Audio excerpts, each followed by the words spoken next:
Hello, my bestie. It's your favorite caffeinated, medicated, and never hydrated nurse, Nurse John, and welcome back for another week of your favorite therapy podcast. I beg your pardon. What's up, bestie? I miss you so much. I am finally back here in Montreal, Quebec from my vacation. Well, it's not actually vacation because it's like work vacation because I went to Bali, Indonesia. If you have been following me in social media, you know I was in Bali, Indonesia for almost a month, and then South Korea for 5 days. But mostly I was in Bali, Indonesia for my Trova trip where I hosted two different groups of 25 people, and 95% of them are nurses, where different nurses from all around the world joined me and came to this trip to come spend some time with me on a vacation in Bali, Indonesia to experience the culture, people, and the food. And we had so much fun. I had 52 guests, and I am so happy. It was my first ever time ever hosting this kind of group trips, and I cannot complain.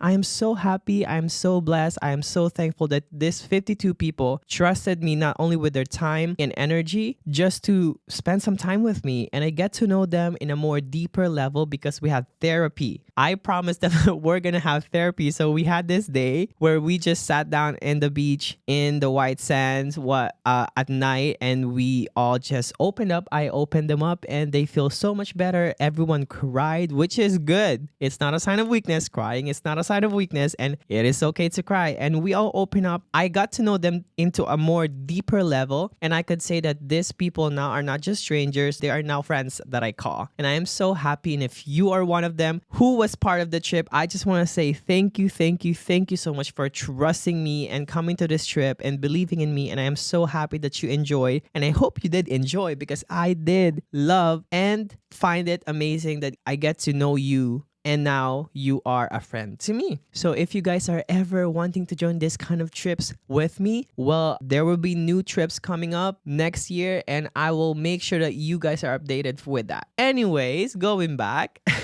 After that trip, I learned so much about my life. I was able to reboot, relax, heal, and kind of reevaluate my life because Bali taught me a lot of things. Mostly it's that happiness doesn't come from material things. It comes from your relationship between you and God, your relationship between the people around you, and your relationship between nature. That is something that Balinese people really believes, and that's why a lot of people in Bali are happy and living their life the way they want to. So I'm talking about this because I realized when we were talking to this guy, his name is Made, and he's kind of like a yogi, and at the same time, he gives out this advice to people. I was telling him back in North America, where we live, our happiness depends on a good job, a new house, a new car, the newest iPhone, the best food that we can eat. Everything is material things. And he said that here in Bali, we just care about our family, our nature, and our God. And that's what makes us happy because all of this material things will stay here on earth once you die. And no matter what your status in life is, you will be buried in the same ground as everybody else.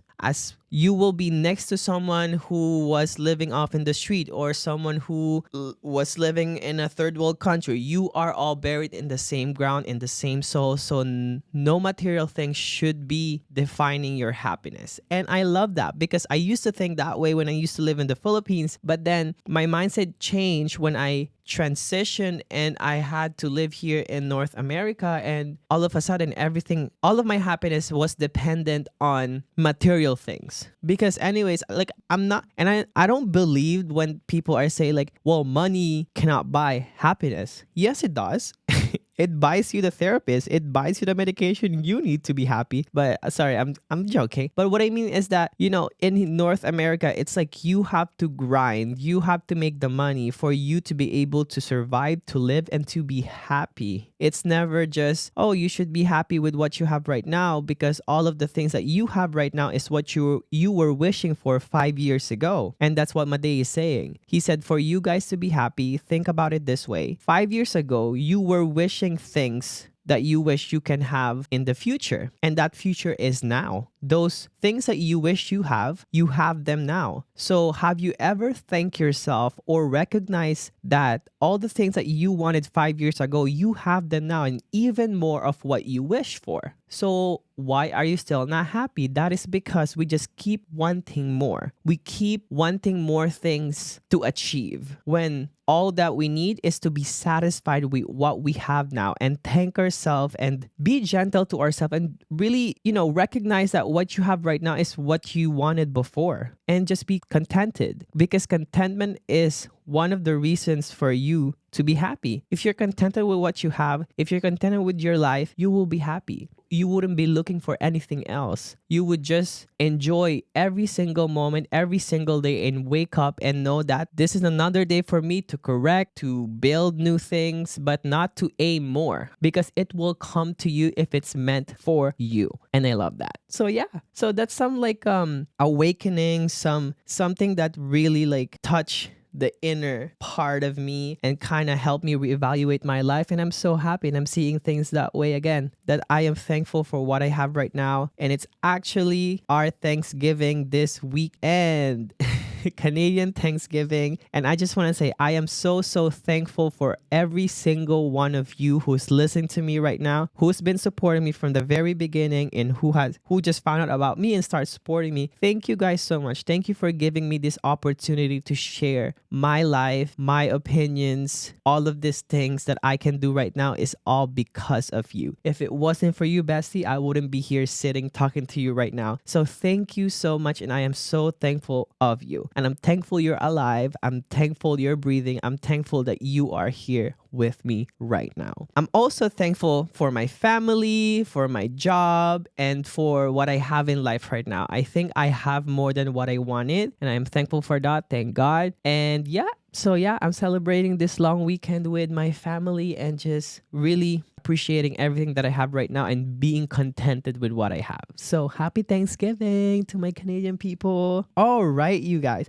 That's a little update with my life. I also went to South Korea, you guys. It was my first ever time in South Korea, and I can tell you right now, everything I've seen on TikTok, those convenience store ice juice thing, I have tried it at least 20 times, and I can tell you right now, it's actually super good. I even did a video of it on TikTok because I was so proud that I was able to eat tteokbokki in the convenience store and at the same time make those juice. It's really good. Anyways, you guys, before we continue with everything else, if you're listening right now, can you do me the biggest favor, please? Make sure you download this episode and the past episodes. Make sure you follow the podcast on Spotify and Apple Podcasts. Turn on notification and make sure you leave us a 5-star review. This will really ensure that our podcast is always out there so other people can listen to it. Thank you so much. And also, if you guys are wondering what keeps me awake during my shifts or in the morning, is Rice Fuel. That is a caffeinated drink that helps me keep awake and don't have a crush. It's also zero sugar, so RYSE Fuel. You can find your Rice location. Just type in Google Rice Locator and you can find the nearest Rice to you. Thank you so much, Rice, for sponsoring this episode. I love you guys so much. And also next week, our merch season 2 is coming up. So make sure you go to www.nursejohn.com and sign up on the newsletter so that you are updated when it launches. Love you guys so much. Look at this cup that I have right now. It's a Stanley Dope, but it says Little Miss Dehydrated.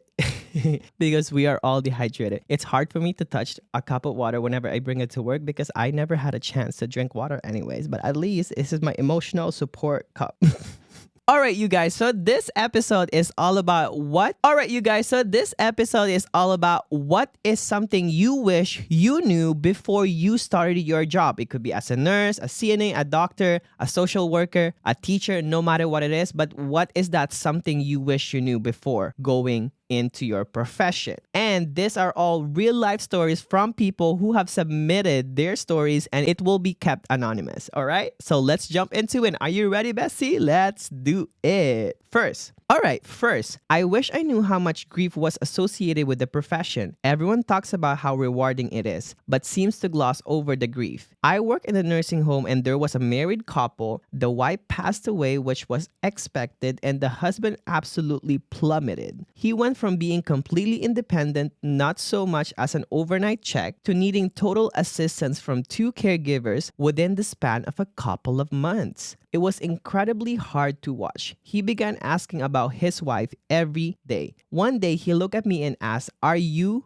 wife's name? And I was honest and told him, I'm very sorry, but no, I am not. He replied, good, because she died months ago. I knew then that his time was coming. Sure enough, 2 days later, he was gone. I don't work there anymore, but I think of him daily. Something that has helped me to cope is keeping a jar of hearts. Oh my God, that is so sweet. Every time a patient passes, I write their name on a wooden heart and put it in my jar. Then I do a toast to them along with my very supportive husband. I love that. Bonus points if I knew what their drink of choice was because I'll toast with that. I don't think knowing how much grief there is would have stopped me from going into the profession. But I think it would have helped to know. First of all, I just want to say thank you so much for doing that. And that is the sweetest thing you could have ever done for yourself and for those patients. I think you really have to find a coping mechanism for yourself to deal with grief because we all deal with grief differently. And you found your own, which is like making those jars and putting their name and making a toast out of their favorite drink, which is super cute. And I have never thought of that. And I wish I could have done that for my patient who have really touched my heart. And I feel for you. In our profession, we were taught not to bring out too much emotion or not to show too much emotion. But honestly, I think our emotion is what grounds us as a human being, as a person, and as someone who is a provider to these patients. I think our emotion is what's going to really connect us to our patient. And I am not scared of showing my emotions to my patients. Like I've said in the previous podcast, I have cried with my patient. I have laughed with them. I got angry. We were angry together. Like I show my emotions because that's who I am. I am just a human being. I am made to feel emotions and it is okay. But this profession taught us from the very beginning, and when I say very beginning, even in school, that you're not supposed to show your emotion. You have to be the tough cookie and you have to make sure that you won't break down. But you can break down. You're a human being. It is our nature to feel that way. So yes, I wish too that nursing would have taught me that it is okay to not be okay.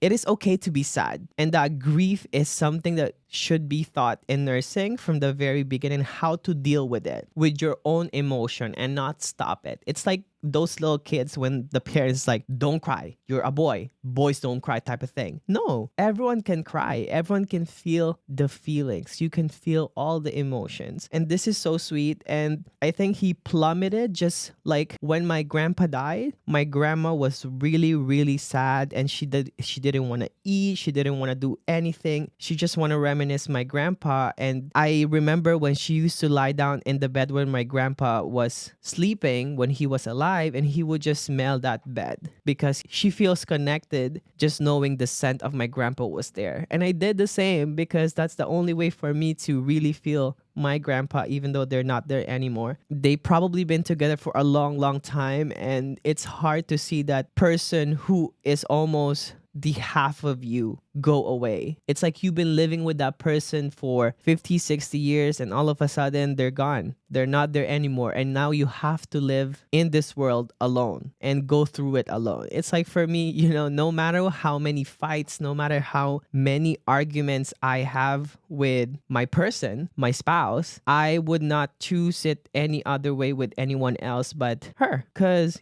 that's my person. That's the person I choose to be with in my life. Wow, this is so cute. And I hope you're okay. We just have to find a way to really cope with our grief, our emotions, because management and hospital would never, ever care about you about that. They would put posters of you like, if you need support or mental health, if you're going through things, call this number, which is busy, which never answers, which doesn't really give you support. Because if they're going to give you support, they should have sent us therapists who should be going to our unit weekly to help us cope with grief, sadness, anger, all of these things, right? So if they really care about us, they would have done that instead of just putting poster and acting like they actually care about us, period. Next.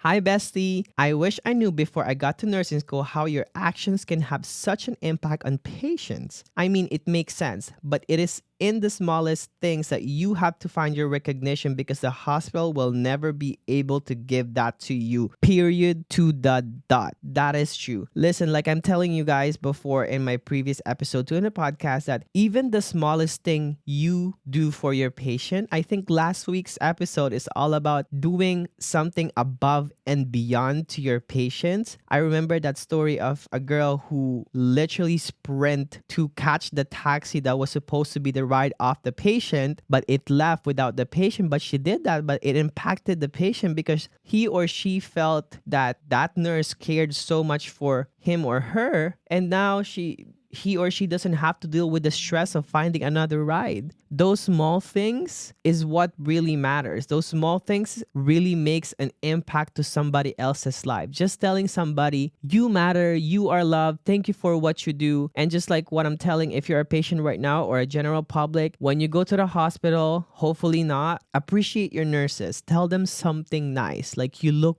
beautiful today. Listen, we don't actually look that beautiful.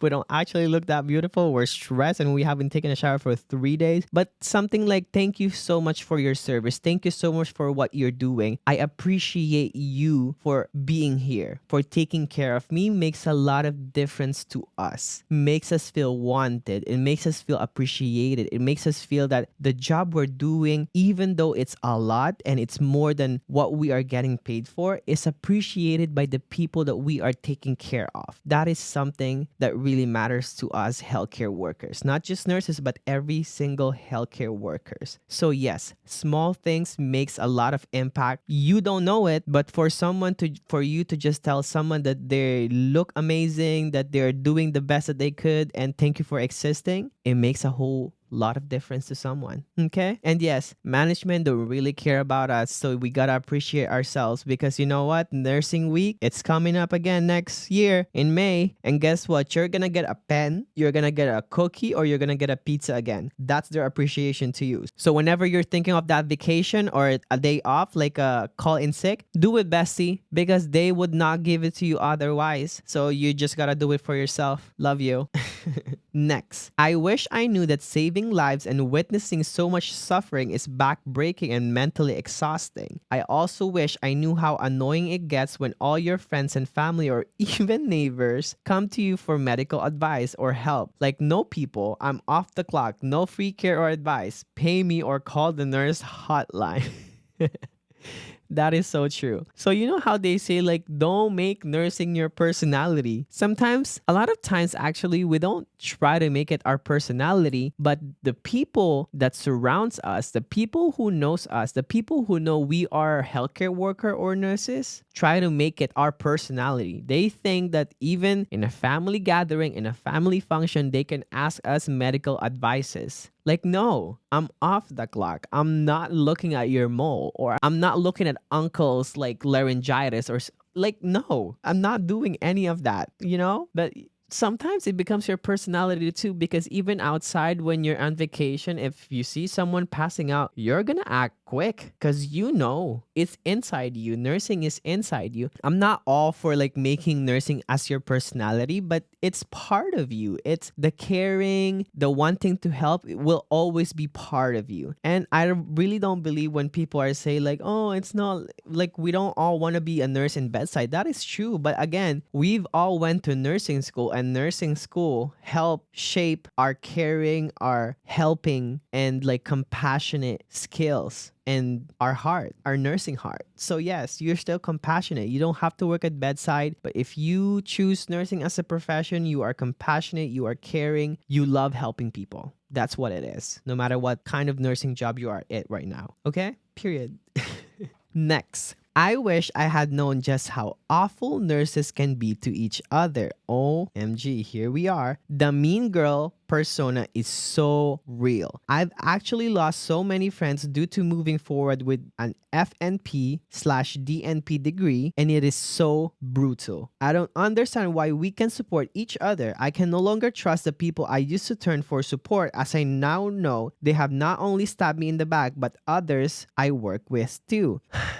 Yeah, listen, like nursing did not prepare us that the people who understand and who knows the struggle are the same people who brings you down, who brings you more struggle, who brings you more stress. And it's the people that you work with, the people that you see more than your family and friends. And it's crazy. And all I can suggest to you, Bessie, is that just never ever share any personal information about your life to your coworker. I also do not believe that you cannot be friends with your coworker because again, you see these people more often than your family and friends. These are the people who you share the same trauma, who you same the same situation. And it feels good to be with someone who understands it, who just like agrees with everything that you're saying and knows what you're going through. So yes, you can be friends with your coworker, but you have to pick and you have to know who you're sharing information with or who you are befriending with, because not everyone is capable of that. And not everyone should know your business, your relationship business, your family business, your financial situation. You don't gotta share that to everybody, because a lot of us overshare sometimes because we just want to be heard. We just want to be listened to. And I know it sucks, and I know we all need that kind of person to just listen to us and understand us. But babe, you don't gotta share it to everyone at work. Not everyone is interested about it, and not everyone will be or is capable of keeping those secrets to themselves. Because again, a lot of nurses are mean girls, and a lot of nurses loves drama. The gossip is faster than Sonic the Hedgehog. I'm telling you. So just do not share your business. If the environment is very toxic, leave the environment. One thing you have to remember is you cannot change these people. You can only change how you want to be affected by these things.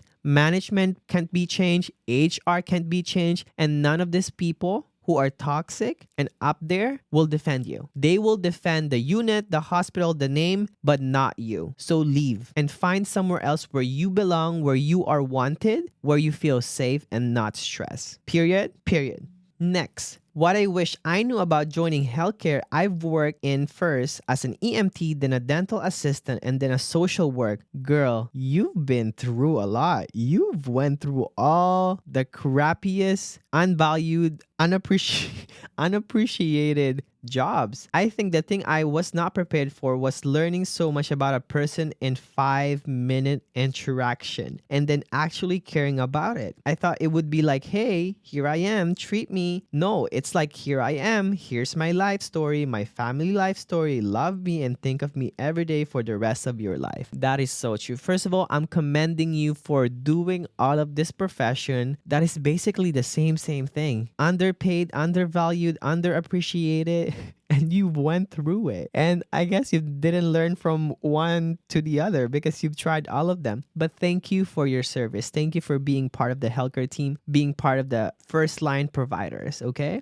So that is true. Nursing didn't prepare us that you can be really attached to your patient, because again, once you develop this therapeutic communication with your patient and you've shared and exchanged experiences, life story, and you guys relate to each other and you've learned from them, and then let's say they just pass away or they go, you cannot just take them out of your head because you remember these people. You feel a sense of like belonging, a sense of like a relationship. Again, it's not like it's not a romantic relationship, but a relationship with a human being. This sense of like, okay, I know this person in less than 5-10 minutes. I feel so much love. I feel so much care. I feel so much passion in making this person's life better. And then after you made it better, they leave, or the worst is if they die. And it's hard to get over it quickly because you get to know them. And again, for me, it's okay. It's okay to cry. It's okay to feel all the feelings because we're just human beings. Other than being a nurse, you're a human being first before you were a nurse. Okay? So yes, it's hard. And I wish nursing school or your profession have told us that, hey, you're going to find out everyone's trauma in less than 5 minutes, and you have to take it all in and pretend that everything is okay, and you smile and you have to be tough for them. Crazy. Next, I wish I would have known the pay is not great and it's hard to get raises that are any of significance. If you want a job that pays a lot, don't go into healthcare. Also, you are the only one that is truly going to look out for yourself. I always thought that the management cared that I was drowning or my mental health was bad, that I was struggling after a tragic patient's death, but they did not. I only continued to suffer. I've now learned to say no to committees or taking on more work. Period. And that is so true. Let's talk about the pay. Exactly. Because a lot of nursing students or people who aspire to become a nurse think that there are so much money in nursing. Wrong. Is it a stable job? It is, because they need you anyways. Like, you can literally quit now and tomorrow you have another job because they need nurses everywhere. That's not the problem. Getting the job is not the problem. The problem is a lot of this job doesn't pay you enough for the job that you're doing, and you're doing above and beyond the service and the contract you sign. And the pay you're getting is so minimal compared to the physical, mental, spiritual damage that you get from it. And it's normalized and it's okay. And it's fine to take on more work for less. But it's not. And a lot of us nurses are experiencing this. When I went to South Korea, I always do this where I gather nurses from different parts of the world whenever I visit a country and just ask them to come out. And there's a bunch of like South Korean nurses who came out to come see me. And it was good because they were able to speak English, which I'm surprised because I thought that a lot of them are just fluent in Korean. Because like in the Philippines, like English is almost our second language. But even in Bali, they speak a lot of English, which I'm super happy. And again, I'm just shocked to know that because this is my first ever time in Bali in South Korea. Anyways, there's South Korean nurses who came out and I was so happy. They were so sweet. We were trauma dumping about nursing, okay? And they're like, oh my God, it's so hard to call in sick. And when you call in sick, it's either it's approved or you really have to stand your ground and just take your day off. South Korean nurses cannot even call in sick. You know why? Because if they ever do, they lose their job. And I was baffled.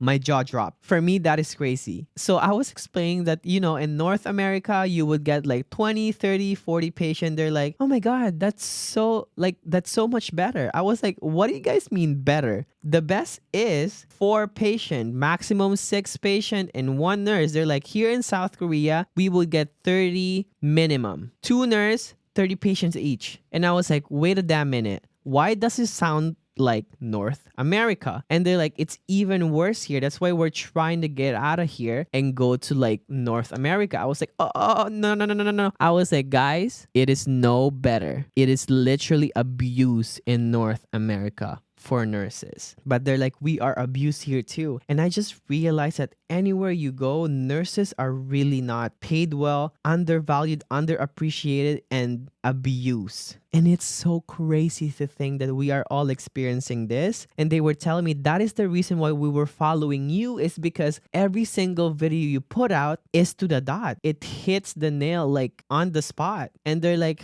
I wish we had someone from South Korea who would just like show everything that's happening in here for nurses. And I was shocked to the core. So yeah, that is so true. We are all just suffering. All of us nurses are just suffering, and I feel for everyone, and I don't know what kind of solution can we put into place for us to really be appreciated, because without nurses, we are the backbone of healthcare. And I firmly believe that without nurses, none of y'all can work. I am just saying, and this is purely my opinion. Without us, there's no healthcare. I am sorry, but you need us. But they still don't appreciate us for that. That's what I'm saying. Anyway, so yes, look out for yourself. Take that vacation, call in sick, no matter what the reason is. Don't feel bad. Don't regret it, because the management, the hospital will not regret refusing your vacation. They will not regret refusing your call in sick. They will not regret that they put you back to work even though you have fever or you have a cough or you're not feeling good, they don't care. You are just part of the team. They can replace you any second. So please look out for yourself, love yourself. Self-love is self-care, and don't regret anything that you do for yourself. Do it, babe. You deserve it. Just like the CEO in the Bahamas right now with their 3 mansions. Okay? So yeah, period per. Next, I wish I knew that you need to take care of yourself before you can take care of others. I love that. We were just talking about that. When I first started, I have every piece of myself up during shifts, no taking breaks, eating, or even drinking water because I thought my patients came first and I didn't have time for both. Now I know if I am not drinking water, eating food, and resting during the day, it is not health. Again, self-care is self-love. What I always believe is that if your cup is not overflowing, then you should not be sharing any of that thing in your cup unless it's overflowing. You're supposed to only share what is over 100%. So if you're 120, you can share 20, but that 100% stays within your cup because that's your own. That's your self-love. That's your compassion to yourself. That's the care that yourself needs.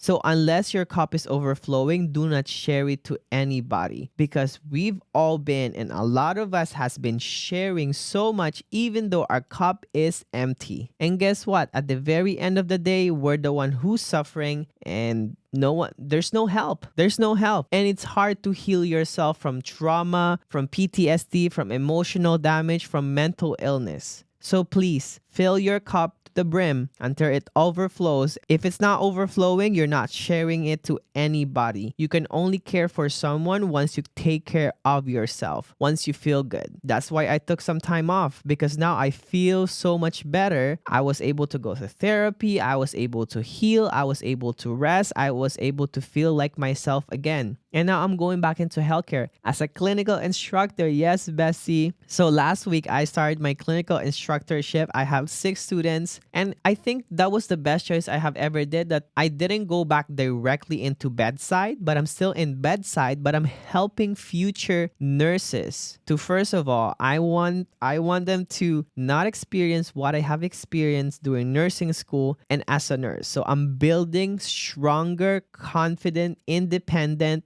knowing their boundaries type of nurses. And that's something I'm really proud of right now. We've had our first ever week, and listen, our first ever week was just therapy session with Professor John and me telling them and reassuring them that I am not here to fail you. I am here to help you succeed. I'm not someone that you should fear, and I am here because I want you to do best. I want you to become the nurse, that provider that you want and dreaming of. So yes, that's something. But yes, please love yourself first before anyone. Next, something I wish I knew before becoming a nurse is document like it will be read in court. It didn't happen unless it was documented. Even the stupidest things, big management will always throw you under the bus, sadly, even in healthcare. That is so true. Documentation beats conversation. So I have learned as a nurse that I have to document every single thing because I have seen nurses who literally would write 2-3 phrases or sentences, and that's their whole charting for the 12-hour shift. And I'm like, babe,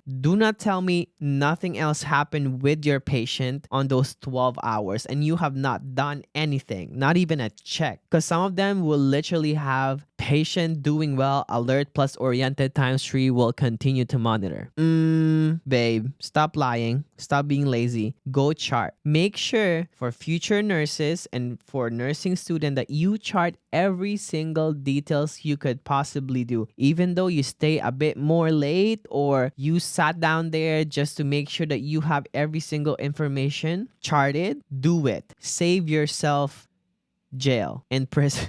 Save yourself some time from the prison, because if something happened with the patient or there's issues and whatnot, any of the documentation you have done, let's say for the past 4 or 5 years, 10 years, will be brought up into court. And if they find that in the specific date where you're working, you didn't chart anything, the only thing you put, the patient was doing well, sorry, but you're going to jail. So please save yourself. And also, this charting is your justification of what you have done and a proof of your your ability, credibility, and the things you did that specific day. Save yourself. Document, document, document. I firmly believe that. Even though it's long, even though it's stupid, do it. Okay? Next, what I wish before I become an ultrasound tech, I wish I knew that my role would be taken as a joke by other healthcare professionals and patients. This is not to hate on anyone else's role, but I've had doctors say, oh, she's just a tech. I have had patients ask, why didn't I become a nurse? Why did I settle for ultrasound? But really, ultrasound tech can make just as much as nurses, but we are not respected. First of all, I just want to say thank you so much for your service. I do appreciate your job because without you, who's gonna do the ultrasound for my patient? Listen, every single profession, anyone, if you work in a hospital, in healthcare, you are part of the team. You are as valuable as everyone else. You are in the same level as doctors and nurses. And that's, again, it's just my opinion, because without this one person, it becomes harder for everyone else. So yes, everyone in healthcare is valuable. Without you guys, we wouldn't be able to do our job properly, and you guys are able to do the jobs that you like and do properly. So yes, thank you. And I'm so sorry that you've experienced that some medical professional or healthcare workers disrespect you or don't appreciate your role, but there are a lot others too that who appreciates your role, and I am one of them. Thank you for your service, and yes, you are valuable like everyone else, like me, like everyone else. Thank you. Next. One thing I wish I knew before becoming a healthcare worker is the exhaustion you face. I am an OR housekeeper. I started mid-pandemic, and when the OR comes out back to back to back, it is exhausting. I get over 5,000 steps in just 2 hours. Imagine that, you guys. All the nurses wondering why one housekeeper can't flip 5 OR rooms at the same time when they all come out at once. I get it. We have to keep our flip times under 15 minutes from when the patient leaves the room to when the next patient is wheeled in. Ortho is disgusting, but I love it. But nurses wants all the room final cleaned before 8 p.m. in the evening, so you work without any breaks, trying to get all the rooms fully cleaned for the next day, where you can even run to the bathroom because you are grounded. It is insane. First of all, thank you so much for all the housekeeper for doing your job, for cleaning this room, for helping us stop the spread of C. diff and all other bacteria and infections, and keeping the clean room for people who's coming into the hospital. You guys are a big part of why a lot of nurses are able to do their job, and doctors and everyone else. Thank you for your service, and I'm so sorry that there are nurses out there who doesn't appreciate your job and think that you're a slave. One thing I can suggest to you is that you only do things that you can in that right moment. I am so sorry if they feel like you have to be able to do all of this job and not take your break, not pee, not do anything else, because these nurses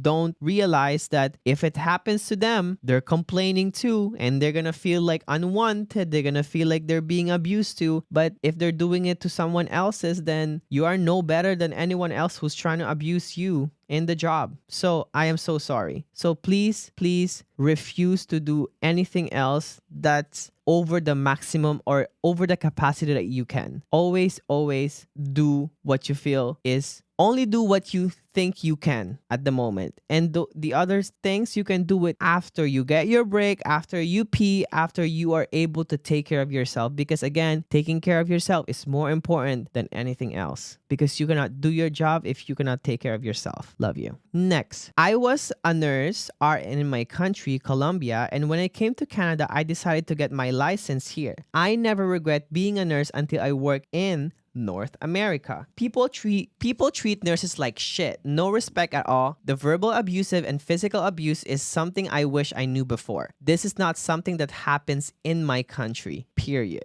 I am so sorry. That's why I'm telling you, when those South Korean nurses were dreaming of working as a nurse in North America, I literally told them, I am so sorry. It's not the same thing as Grey's Anatomy or everything you've seen in Netflix or in the movie. It's not rainbows and butterfly in North America for nurses. It's literally crap. It's shit. You're abused. So even though, let's say, it's hard working in your country, I'm telling you, North America is not even better. It's not better in I don't know which country is better to work as a nurse, because every single nurses are just physically, emotionally abused. Oh my God. I am so sorry. But yes, you gotta build your boundaries. You gotta build that respect from people, patients, and management and co-worker for you to be able to receive them, because otherwise they would not give it to you. Otherwise it will never happen. So I'm so sorry, and I hope you're in a better place, and I hope that you're finding a job where you are valued, you are appreciated, where you are respected too. Love you. Next, what is something I wish I knew before I became a nurse is how it can be the profession be demoralizing, because I have experienced how to be pushed, almost punched, witness a colleague being kicked in her head by a patient, and how patients and relatives and sometimes colleagues can insult and degrade you. I just wish people will be just more grateful on how hardworking healthcare workers are all over the world. Thank you so much. That is so true.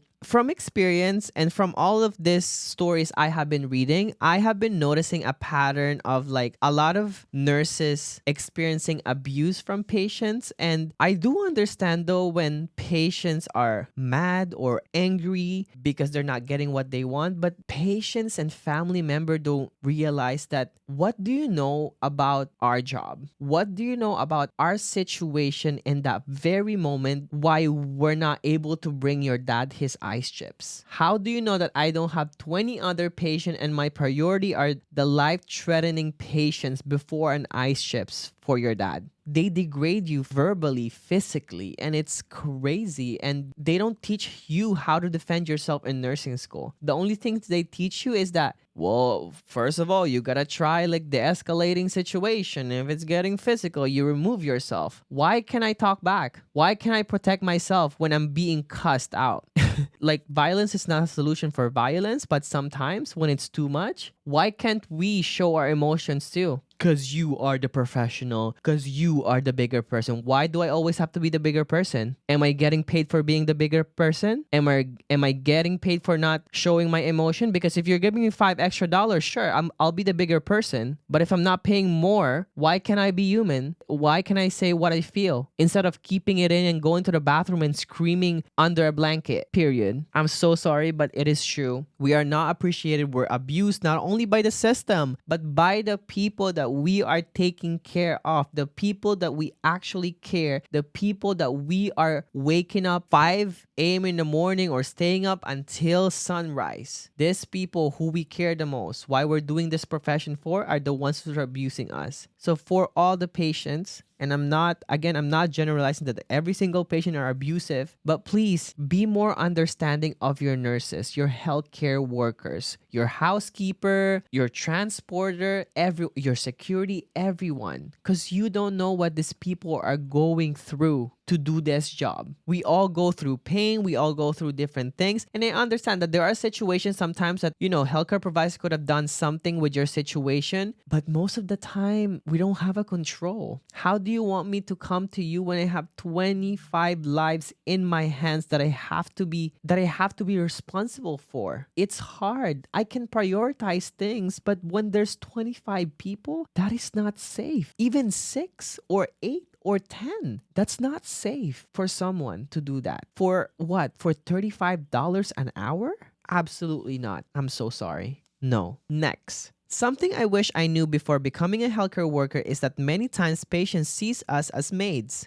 They expect you to bring everything to them and don't even say please and thank you. I think this is something that has really drained me over the year I have worked as a CNA. A lot of patients are awesome and so thankful, but there are so many that are very demanding and rude and can take no for an answer. Or understand that unfortunately sometimes we have 8+ patients and we can't get everything done ASAP. I feel like it sucks that part of my job is always to have a tough skin, or that you will have a patient that will break you and make you be tough and be a little cookie. Thank you so much. Another profession that is so underlooked, underpaid, underappreciated, undervalued, CNAs. And let me start with nurses. Some nurses see CNAs as slaves. I am so sorry, you guys, but without CNAs, you cannot do your job. This profession, CNA, they just took a big chunk of nursing that was supposed to be your job as a nurse, and they're doing it now for you so you can focus on the bigger things. But that doesn't mean you cannot do the CNA job too, because that was once your job and it's still your job and it's not going away, babe. You still have to change your patient diaper. You still have to move your patient. You still have to walk with your patient. But this is not the job of just a CNA. This is a job for us to tag team it, to work on it together, not just them. It is just not their responsibility. It is also our responsibility, and that is still our patient. So you have to be kinder to the CNA people because they deserve so much better. And for the patients, CNAs and nurses are not maids.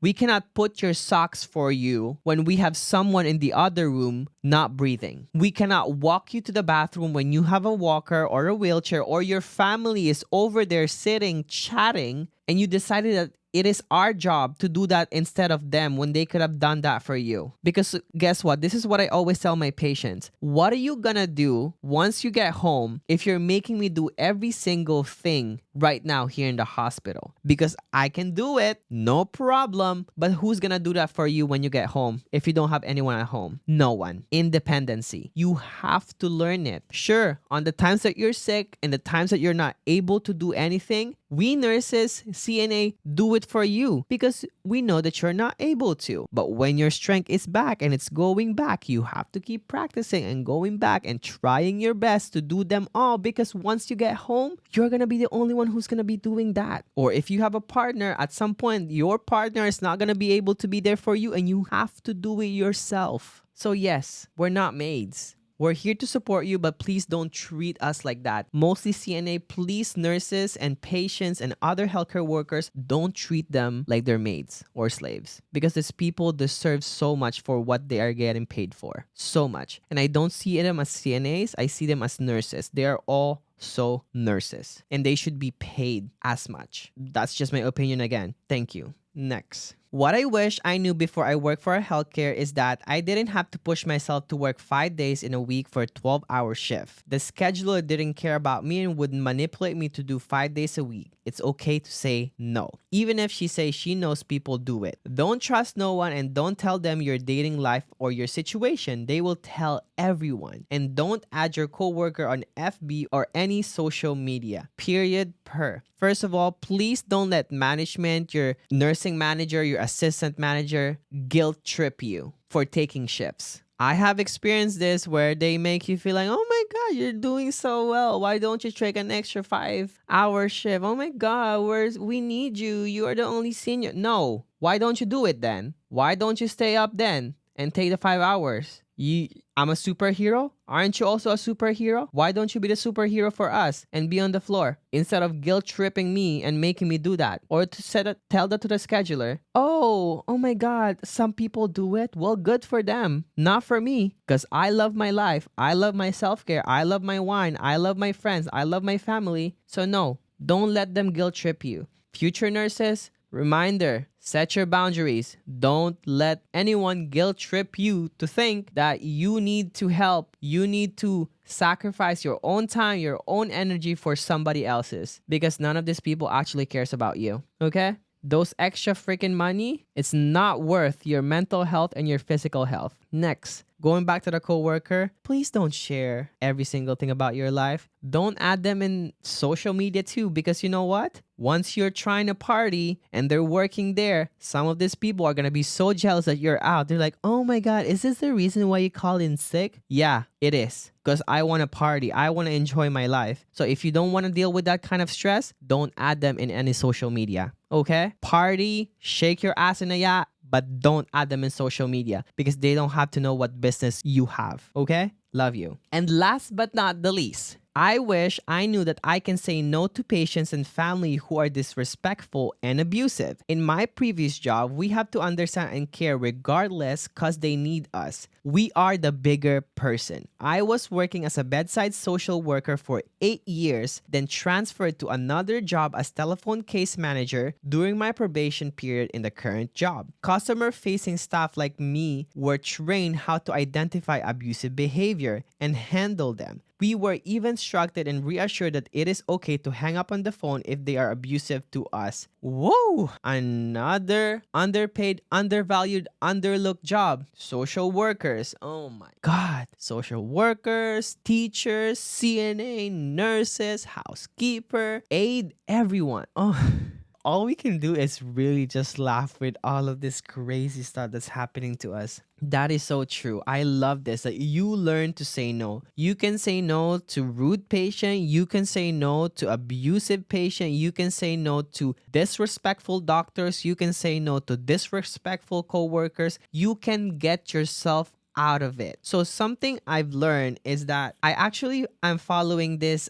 She has a podcast and her name is Mel Robbins. There is this theory that she has. It's called the let it be theory. If someone wants to be rude to you, let it be. If someone wants to talk gossip about you, let them be. If people doesn't like you, let them be. Because you know what? You cannot control or change these people, but you can only control and change how you want to be affected by these people. And the only way you can do that is by taking yourself out of that environment, that space. Save yourself some mental, physical, emotional health, okay? Remove yourself from all of those situations because you don't deserve that. And at the same time, again, you cannot change HR, you cannot change your manager, you cannot change your educator, you cannot change your assistant manager. None of those people will change. And they will all save each other and they only care about the unit and how the unit will look like, but not you, not your mental health, not your physical health, none. Okay? So at the very end of the day, saying no is the best that you can do. Another thing that I learned in TikTok is how to actually set boundaries. Setting boundaries is not telling someone, I don't like how you're speaking to me. Setting boundaries is saying, I don't like how you're speaking to me. I'm removing myself from this situation. That is setting boundaries. Or I don't like how you are spreading gossip about me. If you don't stop, I will report you. That's setting boundaries. Set your boundaries right and make sure that you are valued, you are respected, and you are there again to do your job and not to do any of these. But again, you cannot prevent those people. You can only prevent yourself from being damaged. So remove yourself from it. Whoa, that is so heavy, you guys. Oh my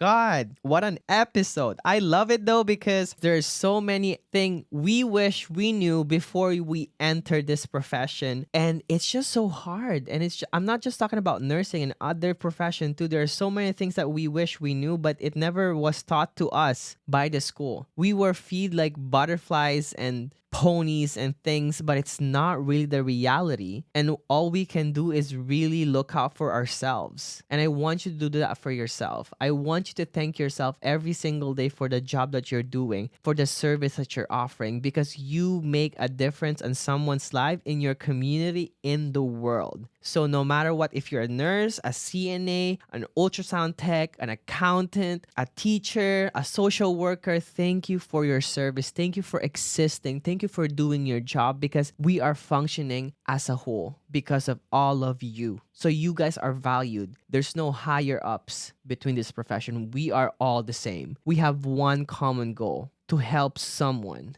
And that is the best thing ever. Thank you guys so much for listening to this episode, and I hope you've learned a lot, and I hope that you related, and that's all I wanted, for you to feel validated, to help you feel that you're not alone. I love you, love you, love you so much, Bessie. Make sure you download this episode and make sure you take a screenshot and tag me on Instagram, and I beg your pardon, and make sure again to sign up to the www.nursejohn.com newsletter so you know when the merch season 2 is coming up. And I will see you guys next week for another therapy podcast episode. I love you so much, bestie. Stay caffeinated, medicated, and hydrated. And remember, you are loved, you matter, you can take up space, and you're doing the best that you can. I love you so much. Goodbye. Mwah.